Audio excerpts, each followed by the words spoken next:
So hello guys, आज हम cover करने वाले Nazism and the rise of Hitler part 2। तो आज हमने प्रीवियस वीडियो में देखा था कि कैसे ट्रीटी ऑफ वर्सलिस होती है, क्या उसके इफेक्ट होते हैं जर्मनी में। फिर हमने वीमर रिपब्लिक कैसे एग्जिस्टेंस में आई थी वो देखा था, और उसने क्या क्या कॉन्स्टिट्यूशन बनाया था उसके बारे में भी हमने थोड़ी बहुत जानकारी ली थी। सो आज की इस वीडियो में हम कवर करने वाले हैं हिटलर का राइज, कैसे वो राइज होता है, पावर में आता है, और क्या क्या वो इम्प्रूवमेंट करता है जर्मनी में। सो ये सब करने से पहले हम देखते हैं एक हमारा टॉपिक, द नवंबर क्रिमिनल्स। जैसे कि हम जानते हैं कि फर्स्ट वर्ल्ड वॉर में जर्मनी हार गया था, लेकिन सबसे बड़ी प्रॉब्लम ये थी कि ऑफिशियल डिफीट पहले अगर रूलर जो था जर्मनी का अगर वो डिक्लेयर करता तो शायद इतनी दिक्कत नहीं होती।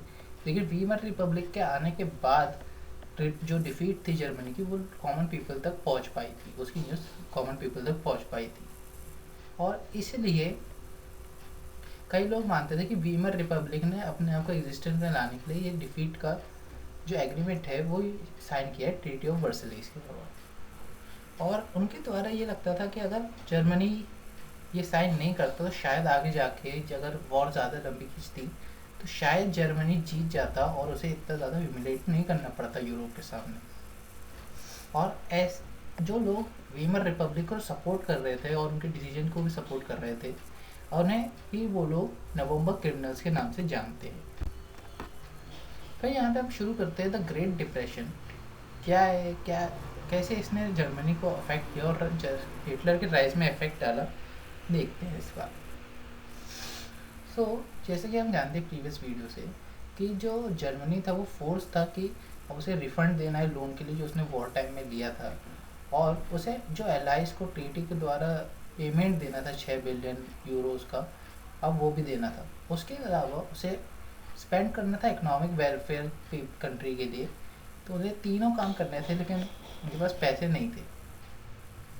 तो ऐसे प्रेशर में वीमर रिपब्लिक ने एलाइज को पैसा ना देने का फैसला किया, जिससे कि वो अपने लोन्स चुका सके और उनका इकोनॉमिक वेलफेयर हो सके। लेकिन उसके जवाब में फ्रांस ने वहाँ पे जो रूर था, एक एरिया है इंडस्ट्रियल एरिया, उस समय का लीडिंग इंडस्ट्रियल एरिया था, और उसे कब्जे में ले लिया। इसके रिस्पॉन्स में वीमर रिपब्लिक ने पैसे देने का वादा तो किया, लेकिन अब वो रेकलेसली पैसे को छापने लग गए, और इसकी वजह से उनकी करेंसी की वैल्यू काफ़ी ज़्यादा गिर गई।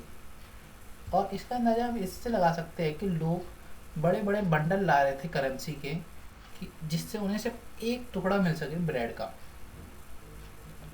सो और जर्मनी की जो इकोनॉमी थी वो ज़्यादातर अमेरिकन लोन्स, जो स्मॉल लोन्स प्रोवाइड कर रहा था, उसी पे डिपेंड कर रही थी। और लेकिन ये जो सपोर्ट था वो भी विड्रॉ कर लिया गया जब उनका Wall Street exchange programme fall down करने लगा, इसलिए अब वो सपोर्ट भी चल गया था। अब इस पर जर्मनी में क्या क्या इफेक्ट आते हैं। तो इस समय तक जर्मनी की कंडीशन अपने सबसे लोएस्ट टाइम पे थी, और अब यहाँ पे लोग वोट टांग के ये कह रहे थे कि हम कोई भी काम करने के लिए तैयार हैं। और इससे हम इनके अनएम्प्लॉयमेंट का भी आइडिया दे सकते हैं कि उस वक्त अनएम्प्लॉयमेंट की क्या रेट रही होगी। और इसके बाद इनके जो कॉन्स्टिट्यूशन बनाया था उसमें भी कई सारे फ्लॉज थे, जैसे कि एक था प्रोपोर्शनल लॉ।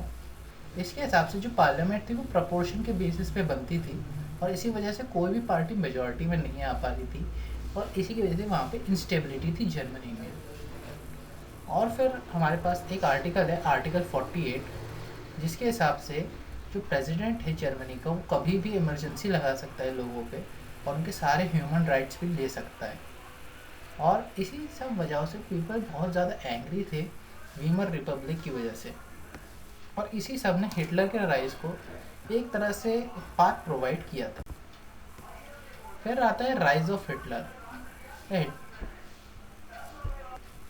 जो हिटलर है वो बॉर्न हुआ था ऑस्ट्रिया में 1989, और ये एक सोल्जर था जो फर्स्ट वर्ल्ड वॉर में बहुत ही ज़्यादा बहादुरी से लड़ा था और कई सारे मेडल्स भी जीते थे। लेकिन जब उसने देखा कि जर्मनी की डिफ़ीट हो गई है इस वॉर में, उसकी वजह से वो काफ़ी ज़्यादा शैटर्ड हो गया, उसका दिल बहुत ज़्यादा टूटा, और जो ट्रीटी साइन की गई थी वर्सलीस में उसकी वजह से वो काफ़ी ज़्यादा फ्यूरियस हो गई, चिड़चिड़ा बन गया था। और वॉर के बाद उसने एक पार्टी ज्वाइन की जिसका नाम था जर्मन वर्कर पार्टी। और इसके बाद वो जैसे जैसे कुछ ही समय वो उसका हेड बन गया और उसने उसका नाम बदल के रख दिया national socialist German worker party, जिसे बेटर तरीके से जाना गया नाजी पार्टी। उसी का नाम था नाजी पार्टी।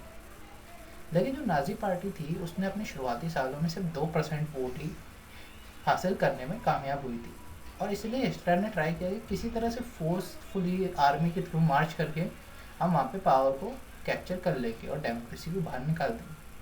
लेकिन वो पकड़ा गया, उसे ट्रायल किया, लेकिन वो किसी तरह उस सभी केसेस से बच गया। फिर आइडियल जर्मनी। अब कैसे ये नाजी पार्टी एकदम सपोर्ट में आई थी 1928 के वक्त पे जब ग्रेट डिप्रेशन चल रहा था। सो हिटलर, जैसा कि आप सब जानते हैं, बहुत ही पावरफुल स्पीकर था और उसके वर्ड्स ऐसे थे कि वो किसी भी जनता को, किसी भी पब्लिक को अपनी तरफ अट्रैक्ट कर सकता था। और नाजी का जो मोबिलाइजेशन था वो कैसे अपने सिंबल्स रिप्रेजेंट करते थे, जैसे जर्मन फ्लैग पे एक स्वास्तिक का साइन होता था और जो नाजी सल्यूट होता था वो एक तरह से यूनिटी की होप दे रहा था जर्मन लोगों को। और वो एक तरह से ऐसा जो मोबिलाइजेशन था पार्टी वर्कर्स का और जो हिटलर के वर्ड थे, उन्होंने एक ऐसा सेंस बना रखा था कि अब हम जर्मनी को बचा सकते हैं, we are the saviour of the Germany.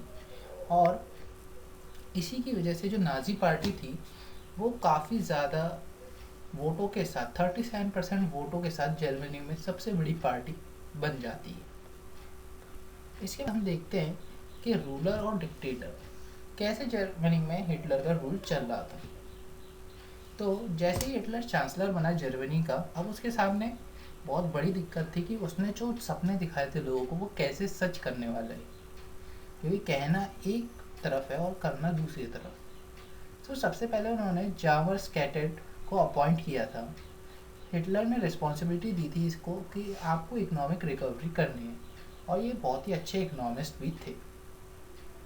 इसके बाद जो जैमल की स्कीम थी वो ये थी कि वो गवर्नमेंट बैकवर्ड इनिशिएटिव, मतलब अब गवर्नमेंट कई सारे इनिशिएटिव्स लॉन्च कर रही थी जिसकी वजह से कई सारे लोगों को जॉब्स मिल रही थी।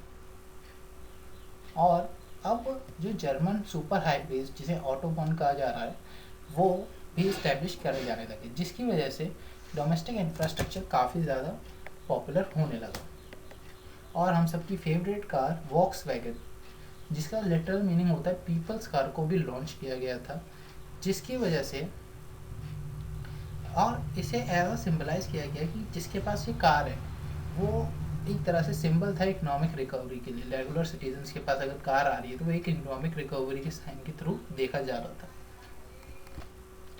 फिर हम देखते हैं कि कैसे कैसे वो फॉरेन पॉलिसीज़, ये तो डोमेस्टिक पॉलिसीज़ थी जो इकोनॉमिक पॉलिसीज़ उसने अप्लाई की, लेकिन जैसे ही वो अपनी गद्दी पे बैठा अब उसने नेशनल प्राइड को दोबारा से लाना शुरू किया, और ये करने के लिए वो ट्रीटी ऑफ वर्सलिस को कई तरह से तोड़ मरोड़ के यूज़ करने लगा था। सबसे पहले उन्होंने एक लीग ऑफ नेशन नाम की पार्टी जो यूरोप में शांति के लिए इस्टेब्लिश की गई थी, उससे जर्मनी को बाहर निकाला था 1933 में। उसके बाद उन्होंने रीऑक्यूपाई किया था राइनलैंड, जैसे हमने पढ़ा था, जो फ्रांस को दे दिया गया था उस समय में। और फिर उन्होंने ऑस्ट्रिया को भी अपने अंदर मिला लिया with the famous slogan one people one empire and one leader. और ऑस्ट्रिया के लोगों को परसुएट करते हुए उसने ऑस्ट्रिया को भी जर्मनी के अंदर मिला लिया था।